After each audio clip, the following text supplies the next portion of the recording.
What's happening, guys? Today is another day on the channel, and right now we're following a guy from the shop. You may have seen him on the channel before. His name's Mason. We're going to his house because he's got a couple things there that I would like. He's gonna lose me now because I'm trying to follow him, but it's not really working. But he's got a couple things that I need for one of my tractors, and we're gonna go ahead and pick those things up, and I'll leave that for when we actually get there. Okay, so we're at Mason's house now. This is Mason. He's starting a channel. Just when is he starting his channel? Very, very soon, slow. Okay, so Mason has a lot of outdoor toys. Outdoor toys. And then Mason has these right here. So these are the tractor motor. It's not a tractor motor, it's actually a quad / dirt bike motor that we're gonna try to retrofit onto my red tractor here to get that thing to actually have a motor and run and do everything we need to do. So this is starting to be pretty simple now. So now what we have to do is we have to get a plate to go on the bottom down here to mount the actual motor, and then we're going to figure out how to get it to run off of the chain and everything here so that it'll actually work. So this is actually a quad one here. This one has 5 gears forward, neutral, and then it actually has a reverse. So I think we're going to try to use this one here. And then he has this one here that's a dirt bike motor, and this one only has forward gears. So this one we're going to try to use as parts for this one if it doesn't, you have everything that we need to. So let's go ahead, get back to the shop now, and then start taking some stuff off and see what we can do with these things to get it to fit onto the tractor. What do you think of it? Oh god, it's sick. There's an engine. It's kind of in it. Jordan? It's missing a few things, but if you get the few things, this thing's gonna be sick, dude. Right? There's no question. So we have a motor on the tractor now, and dudes, it looks gnarly. So we got to get it, we got to put the front suspension back on the bottom, and then we have to get our spindles here. I kind of mocked this up this morning while I was like fooling around for a second. We have to weld these on an angle like this so that we can have full lock to lock, so that it can go like this and so that it can go all the way back to lock the other way. We're gonna basically be able to turn completely 90 with this thing. It's gonna be gnarly. It's gonna be gnarly. You're right. Full drift tractor. Got your hydro right here. Got your bucket race seat welded back together. Got your steering column, just spins. We're golden, we're golden. So let's go ahead and try to get the front suspension back underneath today. And then we're gonna try to mock up something for the rear. I guess we could try to figure out how to do that. We need more parts. We need some square tubing for the rear so we can make the rear axle right here sit in there properly and be square and everything so that we're not lopsided in the back there. So let's go ahead and try to take the front and mount that up right now.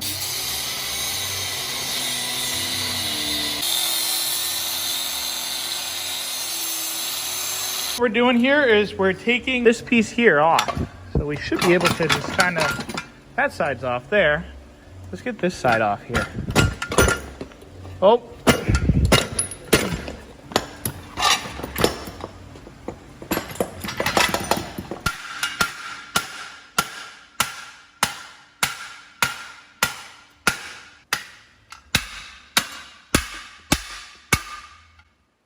Wow, that took a lot of effort there. But, okay, so this is the only part that we need off the front. Now that we have this and our piece that's floating around inside there, we can kind of do something with that.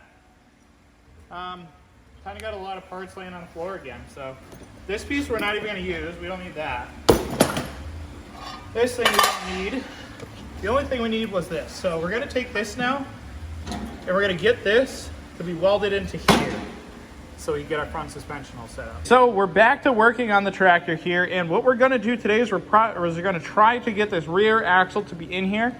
I went to Lowe's today and I picked up some thinner box tubing steel, so we're gonna try to use this here to mount our rear axle to it. And then what we're gonna do is we're going to notch our front and then get our front to sit on onto that bar right there. So that has to go right around there. And we have to get the axle here to go into there. So we have to try to get those two things done today. If we could get that done, then we could start working on the motor stuff, and then we can actually really see what this thing's gonna end up turning out to be. Let's go ahead and start trying to do one of these. The front seems a little bit easier, so I'm probably gonna start with that. Now with the front subframe here, we grinded down some of the metal here, grinded down some on that side there, on the sides, notched out our piece right there, got it to sit perfectly, and this is all just calculated winging really too. So this side has a bigger gap than the other side. Both sides sit about even on both sides, so that's really good. They're about the same height off of the floor to the actual deck of it too. It's about 2.5 on both sides. So the notching that I did up and down across the top there is actually good. So now what we're gonna do is we're gonna put this thing back into the center. We'll probably take a measurement of side to side just to make sure that we're not really getting it off to one side more than the other, because then that'll throw our whole angle off and just how the whole thing is gonna drive. So let's go ahead now and try to get it in and then start tacking it up and getting it ready to weld up. So the front is welded up. It's all on there and welded together. I had to wait a little bit because it's cooling now, so I can weld the bottom of it together now. So what I have to do is I have to weld around here down as much as I can underneath. And then I'm probably gonna put a gusset somewhere on here to mount to the chassis again here. Maybe I'll do 2 bolt holes right there, and then I'll put it to here so that it'll mount again, so that it's a little sturdier, so that this doesn't just rock back and forth, because that's pretty dangerous. The rear, I got the axle to be even on both sides. So from the beginning of the bearing here to the end of the axle here is 11 inches on both sides.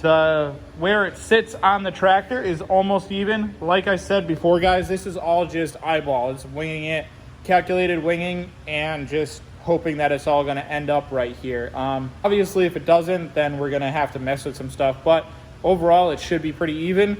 How I'm going to mount the actual rear axle into the tractor is on that square tubing over there. We're going to put it so that it's longer on the inside in here. And on this side, it's got 2 holes. On this side, it's got 1. And then we're gonna drill 2 holes in the back here. And then we're gonna mount it by bolting it in so that I can take it out and put it in if I need to. And I don't actually have to take the whole tractor and flip it over like this to be able to get to the rear end. I'm just being able to drop it out and put it in. So that'll be pretty easy there. We're gonna have to make it so that the sprocket probably sits into the rear a little bit and get that all set up. But let's go ahead and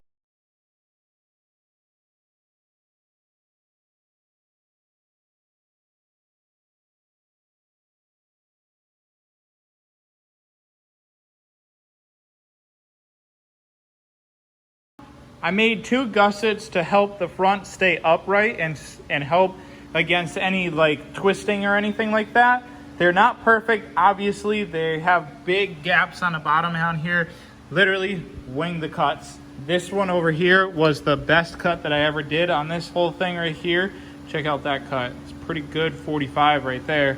So, and I used the die grinder, which is not super easy to use to cut like angles like that. So that fits in there very nicely. I could try to get this one to fit a little bit better, but we're just gonna say screw it. We're just gonna weld it all together, call it a day on it. I want to paint this thing now that I'm welding on it so much. I was gonna try to just keep the red, but I think I'm gonna like have it sandblasted and I'm just gonna paint it all black. I think that'll look pretty sick. So let's go ahead and weld up these 2 pieces here. We gotta sand down some spots in the actual frame here and then on this front beam, so we can actually get some good contact patches there and weld it in really nice. But let's just start welding again.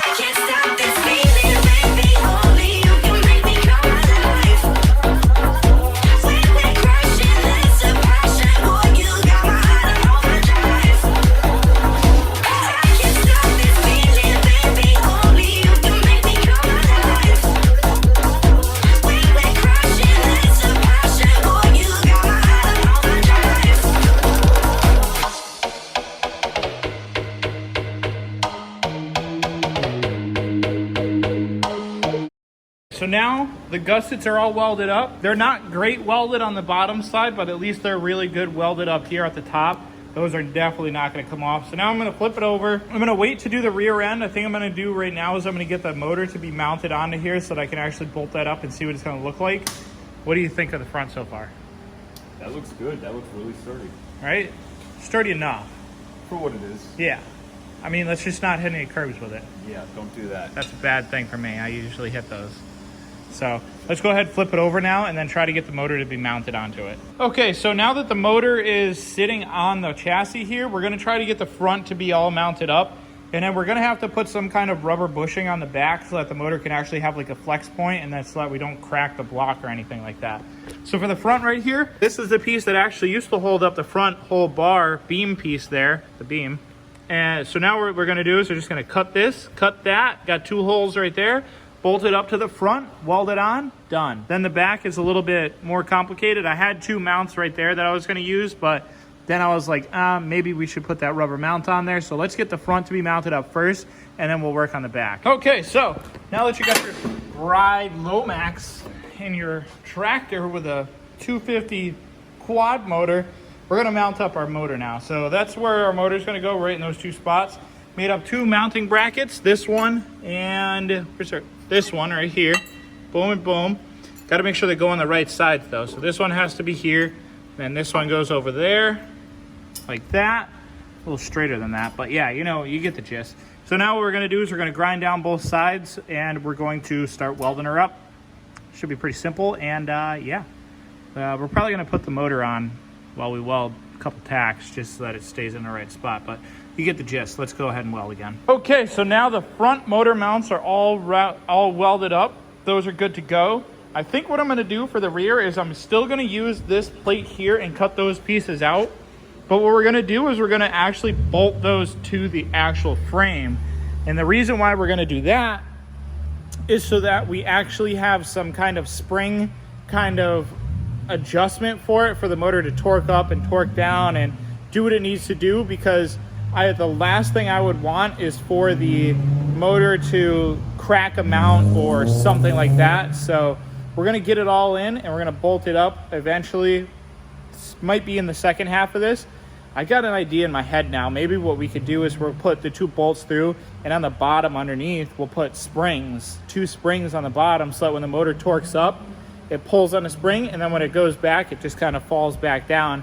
And then we'll put rubber grommets on the actual rear of the motor mount too, so that it's gonna be a pretty complicated thing, but it'll work and it'll make it good. So let's go ahead and wrap up for today and put all this stuff away, and then we'll come at it tomorrow. Okay, so that's about it for this video, guys. The motor is on, it's mounted. We gotta get that rear mount all set up. We gotta get the front spindles together, and then we gotta go on to the rear to get the whole rear subframe together and all that stuff. But this thing is looking sick. I like the look of that motor. It's gonna be a little bit more of at an angle somewhat like this, because we gotta put that rear mount on, we gotta put some springs and stuff underneath it. But overall, guys, this thing's gonna turn out really sick. I like how it is. The camera's at a little bit in an angle there. Oh. So that's about it though, guys. If you guys liked the video, don't forget to subscribe, hit the like button, comment, share, and don't forget more tractor content. 180. That's about it. Later.